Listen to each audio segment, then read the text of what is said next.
Elohim, yes, he's the one who's superior. He's in charge of these gods. El and Yahweh are different deities. Yahweh is a younger military type of deity in the pantheon. So there are things, or there are gods that are called the sons of El.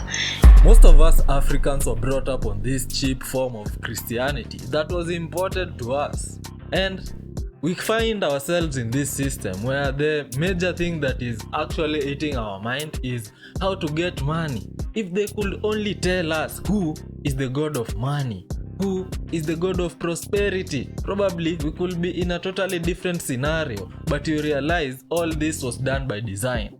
Leo, as I am strolling on TikTok, I found this chick, mara. This chick, manze anabonga hii story, manze ni crazy.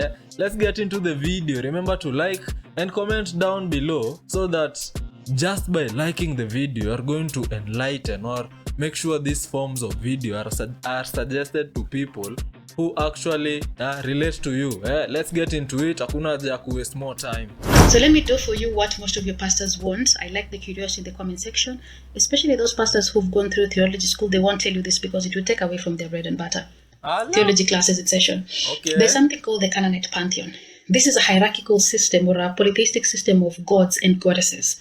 And the one that is in charge of this Canaanite pantheon, these gods, is El. You remember El? Elohim? Yes, he's the one who's superior. He's in charge of these gods. El and Yahweh are different deities. Yahweh is a younger military type of deity in the pantheon. So there are things, or there are gods that are called the sons of El. Yahweh is among the sons of El. What? El is distributing inheritance, and he gives different gods, different nations to rule. And Yahweh is given the nation of Israel. That is why Yahweh will forever remain the God of Israel. He can never be the God of America, the God of Canada, the God of Kenya, the God of Africa. He will forever remain the God of Israel because that's the nation he's given. Really? At some point, El and Yahweh merge. Wait. You're going too fast. We need to take this information in step by step.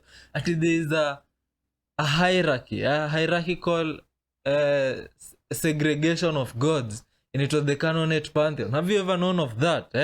Maybe let's ask the search engine. Probably it knows. Na ija suggest here. Oh, my guy. Ati mimi naandika hapo the Canaanite. Siku hizi kila mtu anatoa ngwalai. In short, Kenya udem anasema ni the Canaanite. The Canaanite pantheon. The Canaanite pantheon of gods. If you have gotten some form of Christianity indoctrination, you know you are supposed to be against the people of Canaan. In fact, those were the people the Israelites took land from, and they were told to destroy their gods. Am I missing something? Ujue mimi hata nikiongelea hizi story, I am not in the forefront of hizi stories of Christianity. What I am actually doing is to just provoke your thoughts so that you may indulge with me in these forms of conversation down in the comment section. Let's get into it as we try to figure out the truth. Search engine inasema hivi. The Canaanite pantheon was a polytheistic system with a fluid structure varying across regions and time periods, but created around a divine family hierarchy based on the Ugaritic texts. Hey, goddamn, it is origani sijaisikia. I've heard of the Nag-Hammadi texts. In short, hizo tu ndo nimesikia. Isipokuwa the papyra sama ni papara. In the Ugaritic texts, which are the most significant literary sources for understanding it, the head deity was El, the creator of the world and humanity, often depicted as an elderly, wise figure associated with a bull. And dwelling on a mountain in a tent. He was the patriarch of the divine family and the leader of the council of gods. What? El's consort was Asherah. Okay, so whenever I'm hearing these forms of ideologies huku hivi online, you may come across the idea that Asherah was more worshipped in comparison to Yahweh. So hii ndio anamaanisha. So Asherah was the consort of El, and Asherah, I think, to some Western countries in Africa, you will figure out that they always say Ashe. Hiyo ni kama kusema aye. ama kusema the spirit of what makes things animate ama animate in this universe that we live in. To some point manze nimeanza kushika hizi vitu African bana. It feels good manze when you get back into this space where you can actually remember the things that were taught to you. But hapo hivyo nimesikia wamesema kitu moja kwa hiyo nini text yenye tumesoma, and the thing I'm getting from that is that he was a bull. Do you know the god that looks like a bull anatoka wapi?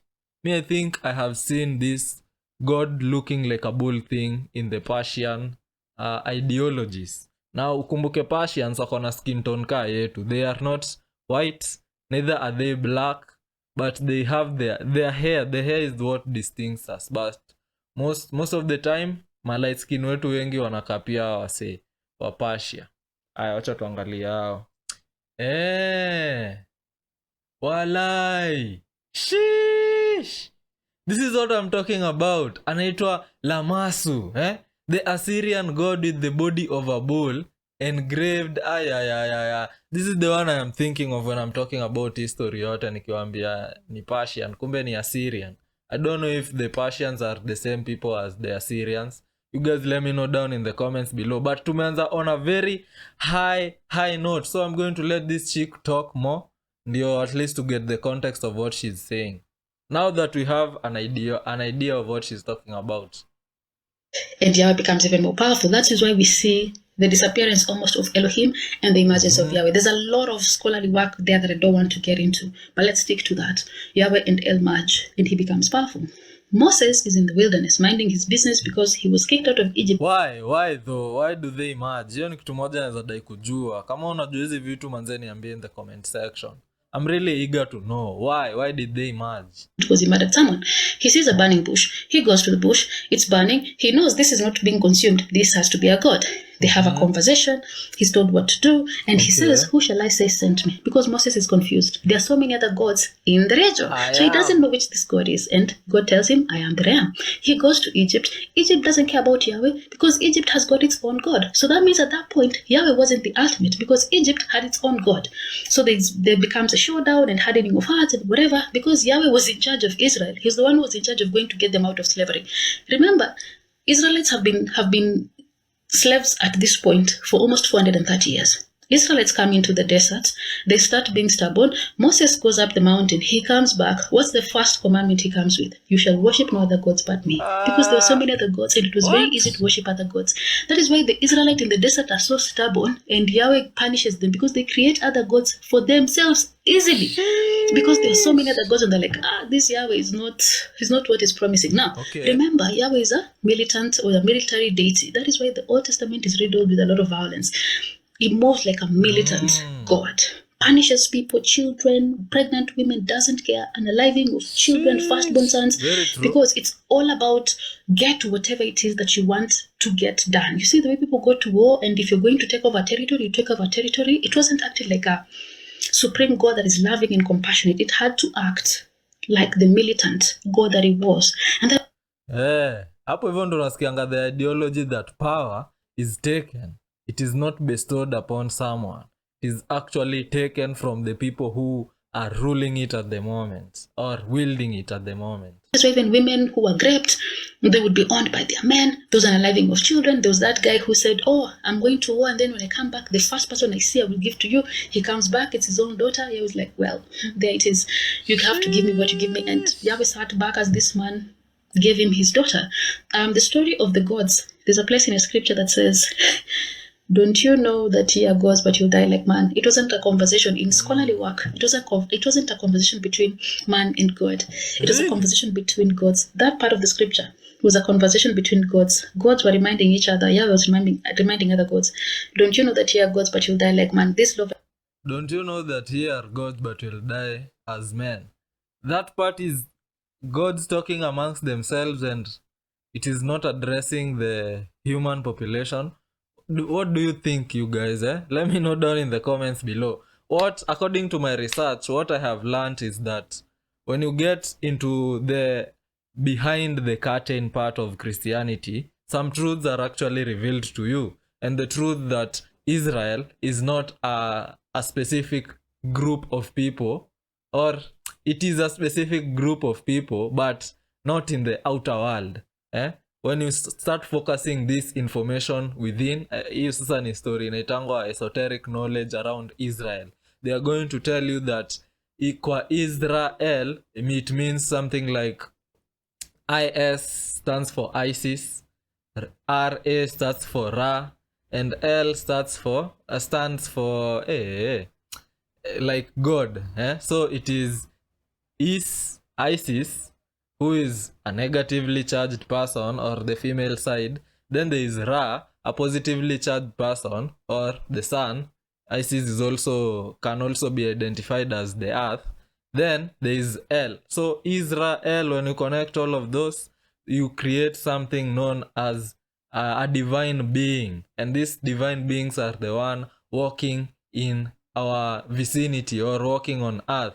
They are the same people that ni watu, like tunaona kaa watu, but sasa ideology ya venye una perceive your situation ina change completely. Kwenye sasa inakuwa like there was these stars back then, and these stars exploded, and when these stars actually exploded, that form of explosion was like a sacrifice of one of them so that the others can be able to experience life.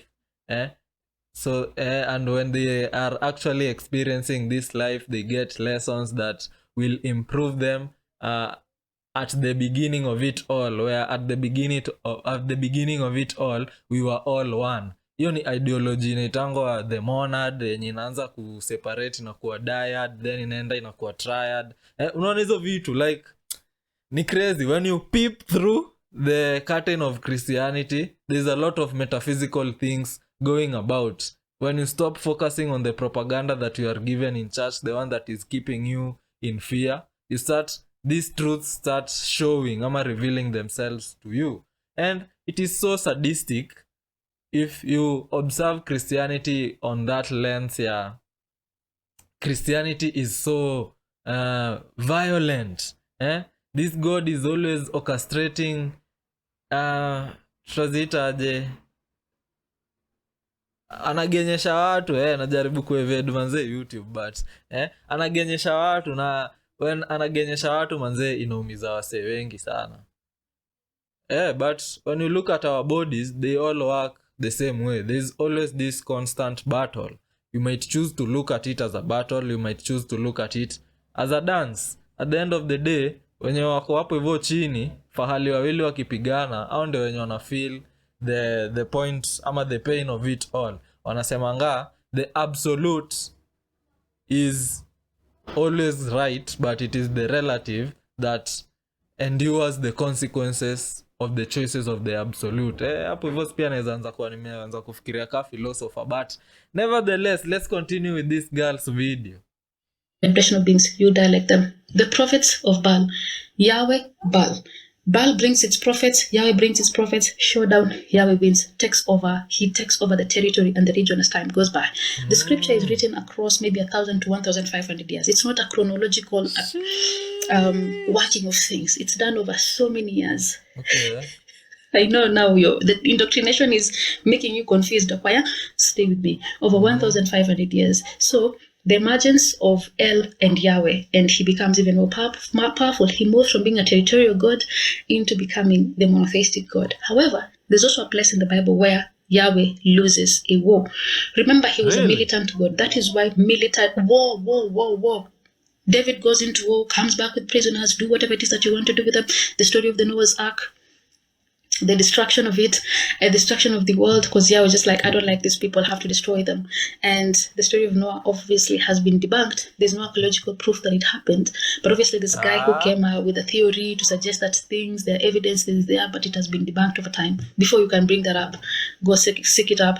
There's no archaeological evidence of the Noah's Ark ever happening. But let's assume that it happened. You see the destruction of Yahweh. Okay, what I have gathered with my research around the Noah's Ark is the idea that there's this guy known as Utnapishtim or something. These stories are always recycled. These stories about gods. These stories about a Messiah that is to come. they are always recycled in every age of humanity so that they may help us unlock a certain form of consciousness in our minds. At least that's what I have gathered from my research. Let me know what you guys have gathered around your story yote down in the comments below, and is whatever she's saying true? If you didn't put off guard, my guy. Militant. And how does Yahweh come to other parts of the world as he's brought by the Romans? Through sheer violence. Colonization, slavery, the crusades, destroy people, strip them of their names, give them your names, tell them that Yahweh is the ultimate, and destroy their gods. Yes, Yahweh might have been powerful, but he did not ascend to power. He did not assume power. He got into power through violence. Everywhere that Yahweh went and took over territory, it was through bloodbath, because he was a militant God. And these are some of the things that your pastors definitely will not tell you, because it doesn't look good.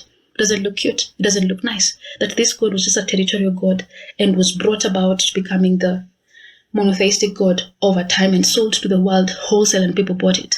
You see, the ultimate creator of the universe, it's out there. It did its creation, and it's left for Africa, for people to figure it out. We're not the only planet that can blow itself to smithereens and not have anything. There are so many other planets around us that don't have life. You can blow yourself to infinity if you like. It doesn't matter. But we think we are, in the grand scheme of things, we matter. That's why you can come up with different gods. People say their gods are the most powerful. And you see the ultimate creator that up there, he doesn't give a do. He doesn't care.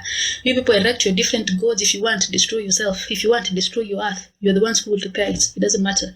In the galaxy, in the cosmos, there's so many other universes, so many other galaxies that we are just a grain of salt. Yet we think we matter, we and our gods. The ultimate creator of everything, if it exists, he doesn't give a damn.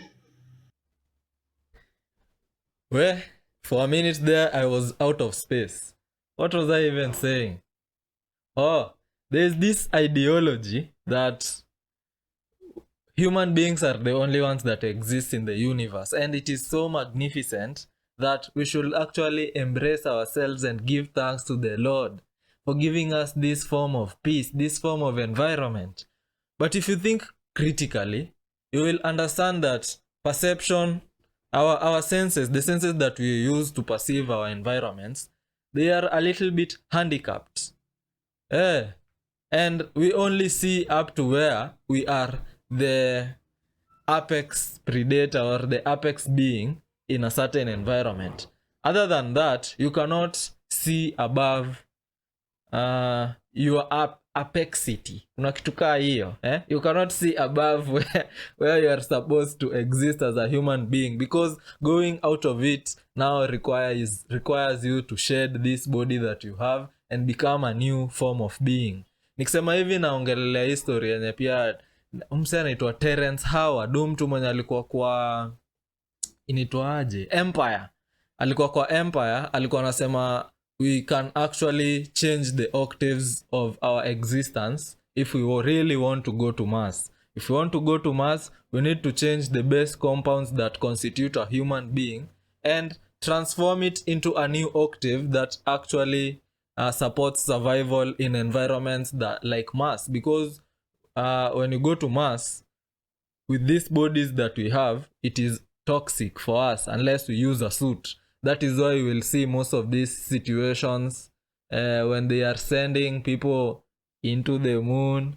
What do you think about the moon story, by the way? When they are sending people outside of this